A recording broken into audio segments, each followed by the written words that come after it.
아이들한테 가장 필요한 것은 일단 수용이에요. 수용. 내가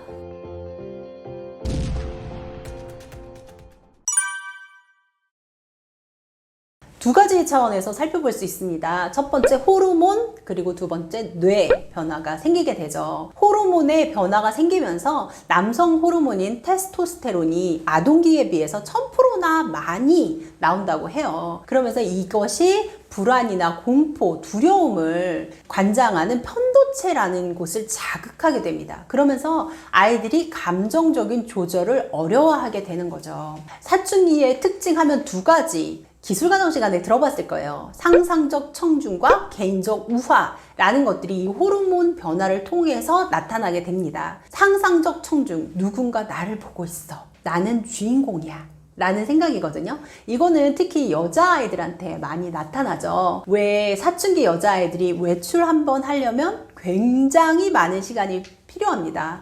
부모님은 다 준비하고 기다리는데 아이 혼자서 옷을 수십 벌을 갈아입어요. 그리고 머리 이렇게 하는 게 나, 이렇게 하는 게 나, 이런 것들이 집 앞 슈퍼를 갈 때조차 그렇거든요. 그러면 너 도대체 나가서 누구 남자친구라도 만나니? 누구 만나려고 그래? 라고 물어보면 없어요. 아무도 안 만나는데도 내가 딱 나가면 마치 아이돌이 무대에서 이렇게 워킹을 하듯이 모두 다 나를 본다고 생각하는 거예요. 이런 것들이 사춘기의 특징이거든요. 그러면서 나와 어울리는 친구들과 끼리끼리 어울리고 이런 문화가 생겨나게 되죠. 개인적 우화라는 건요, 이와 비슷한데 나는 유니크해, 나는 특별해 라는 생각들이 나타나게 되는 거예요. 그러면서 그 또래 관계에서 내가 어떤 위치를 차지할까, 나는 또래들한테 어떤 모습으로 보일까, 특별하게 보이고 싶다 라는 생각을 하게 되죠. 이런 일로 생기는 것들이 바로 뭐 은어라든지 아이들끼리만 하는 아이들만의 문화 있죠. 이런 것들이에요. 그러면서 기존 질서는 잘못됐고 나는 이걸 깨트려야 돼. 나는 특별한 사람이기 때문에 뭔가 새로운 정서를 만들어낼 수 있어.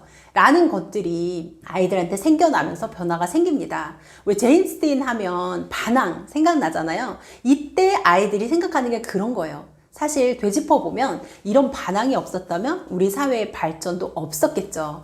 그래서 아이들의 이런 반항이나 기존 질서에 대해서 권위에 대해서 반대하는 것은 굉장히 건강한 건데요. 내 아이라고 생각하고 내 권위에 반항한다, 반대한다 라면 불쾌해지고 받아들이기 어려운 게 특징이죠. 두 번째는 뇌의 변화가 생깁니다. 근데 전두엽의 기능은 상대적으로 많이 발전하지 않는 데에 비해서 다른 기능들이 정신없이 빠르게 발전하는 거예요. 그러면서 전두엽이 가지고 있는 안정적인 영역, 그리고 뭔가 판단하는 영역들이 뭔가 부족한데? 라는 생각이 드는 게 특징이죠. 뇌에서 아이들은 평온해 보이지만 뇌에서는 굉장히 많은 변화가 생깁니다. 사춘기 아이들이 피곤해, 너무 힘들어 라는 말을 달고 사는데 우리가 볼 때는 아니거든요. 네가 뭘 했다고 피곤해? 네가 한 게 없는데 공부도 못하는 주제에 뭘 했다고 도대체? 이렇게 이야기하시는데 실제적으로 아이들은 육체적으로 그리고 뇌의 변화도 많이 생기기 때문에 에너지를 그것에 많이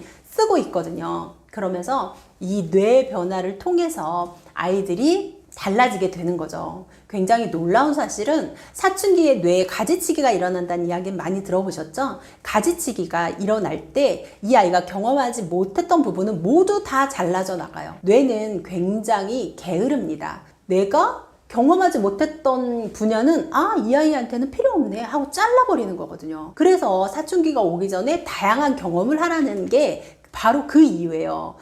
이 아이는 운동을 안 좋아하네? 잘라버려 하면 이 아이는 평생 운동을 좋아하지 않는 아이가 되는 거잖아요. 저 같은 경우도 어렸을 때 저희 집에는 만화책이 없었어요. 그래서 저는 줄거리를 읽는 걸 굉장히 좋아했거든요. 지금도 웹툰이나 으로 된 만화로 된 글을 보면 저는 그림은 하나도 보지 않아요. 그 웹툰에 있는 글자만 읽거든요. 저한테는 사춘기 때 그 부분이 가지치기 해서 댕강 잘라져 나간 거죠. 그림으로 뭔가를 이해하는 부분은 없어진 거예요. 이런 것처럼 아이들이 그때 가지치기를 하기 때문에 어떤 분야는 내 아이한테 살려둘 것인가, 이것을 고민하고 그것을 잘 찾아내서 뇌를 멋지게 육각형으로 만들어주는 게 필요하겠죠. 아이들한테 가장 필요한 것은 일단 수용이에요. 수용. 내 생각이 수용받고 있다라는 느낌을 주라는 거지, 그게 오냐오냐하고는 조금 다른 얘기거든요. 자, 그러면 예를 들어서 아이가 엄마, 나 저기 편의점에 있는 거 물건 가져왔어? 이랬을 때도 잘했어. 오, 최고야. 이렇게 말하지 않잖아요. 굉장히 극단적인 예인데요. 그런 것처럼 규칙이나 꼭 정해진, 꼭 해야 되는 그 바운더리는 있는 거죠.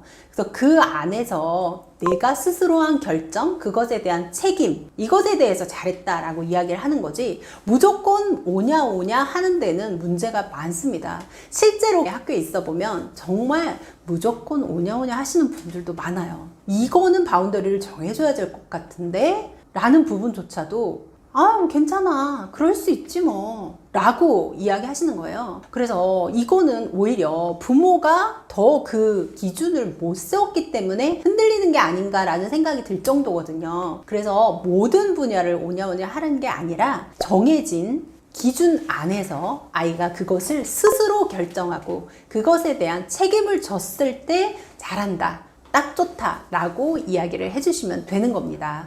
예를 들어볼까요? 저희 딸 아이가 중학교 2학년 첫 시험을 보는데 제가 네가 한번 해봐 라고 생각을 했어요. 저도 중학교 2학년 첫 시험을 포기하고 싶진 않았습니다. 그렇지만 제 친구들이 다 하나같이 이야기 하더라고요. 공부를 열심히 안 한다 라고 했더니 그러면 시험을 망쳐봐야 자기가 멘붕이 온다고 하죠. 그러면서 좀 할 마음이 생길 거야. 그냥 내버려 둬 라고 해서 제가 그냥 뒀거든요. 그러니까 아이가 시험 보기 전에 밤새도록 웹소설을 보더라고요. 이건 좀 아닌데 라는 생각이 들었지만 그래도 아이가 책을 읽는 게 나쁜 건 아니니까 시기가 안 좋았을 뿐이지 오케이 했어요. 그러고 나서 제가 시험이 끝나고 아이한테 뭐라고 했냐면요, 너 너무 피곤하겠다, 나를 새서 소설을 봤으니 너무 피곤하겠다, 일찍 자라 라고 이야기를 했어요. 그랬더니 아이가 얼씨구죠, 학교 갔다 와서 한숨 푹 잔 거예요. 그러고 나서 그 다음날 밤에 이제 그 다음 시험을 준비를 해야 되잖아요. 그런데 그 날도 또 웹소설을 봅니다. 엄마가 크게 잔소리 안 하는데 안 할 이유가 없었겠죠? 아이 입장에서는. 제가 이제 새벽에 깨서 보니까 아이가 웹소설을 보느라고 스마트폰이 뜨끈뜨끈한 거예요. 그걸 보는데 제가 뭔가 뒤통수 한 대 딱 맞은 것 같더라고요. 이게 뭐지? 라는 생각이 들었어요. 그러면서 내가 정말 아이를 잘못 키우고 있구나 라는 생각이 들었거든요. 어떤 차원이냐면 공부를 하고 안 하고의 문제가 아니고 아이가 시험이라는 자기가 해야 할 일 앞에서 저는 오로지 정말 오냐오냐 하면서 그래, 네가 뭐 그럴 수도 있지, 한 번쯤은 틀릴 수도 있지, 그런데 너 피곤하지 않겠어? 라는 걱정하지 않아야 될 부분을 걱정하고 있었던 거예요. 그래서 제가 잠자리를 박차고 일어나서 아이를 깨웁니다. 그리고 나서 시험이라는 것은 너에게 주어진 책임이다. 그리고 네가 해야 될 것은 바로 시험 공부다. 그런데 이 시험 공부를 준비해야 되는 상황에서 네가 밤을 새고 웹소설을 본 것은 너의 책임을 다하지 못한 거야 라고 이야기를 했어요. 그리고 일어나서 다 잠을 물리치고 오늘 볼 과목에 대해서 공부를 해라. 기본이라도 좋으니까 남겨진 시간 동안 충분히 하고 가라. 그게 너의 책임을 다하는 거다. 이야기를 했거든요.